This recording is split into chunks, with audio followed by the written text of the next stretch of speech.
ஹே, உன்னுடைய நெற்றி உன்னை பற்றி கூறுதே. உள்ளிருக்கும் பொட்டு உந்தன் கொட்டு சொல்லுதே.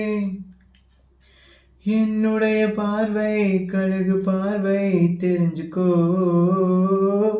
எனக்கு இருக்கும் சக்தி பராசக்தி புரிஞ்சுக்கோ.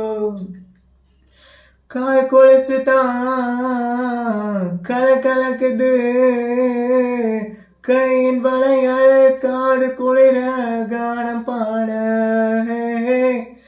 முகத்தை எப்போதும் மூடி வைக்காதே, எனது நெஞ்சத்தில் முல்லை தைக்காதே. அரபு நாடே அசந்து நிற்கும் அழகியானே, ஒருது கவிஞன் உமகையாமின் கவிதையா.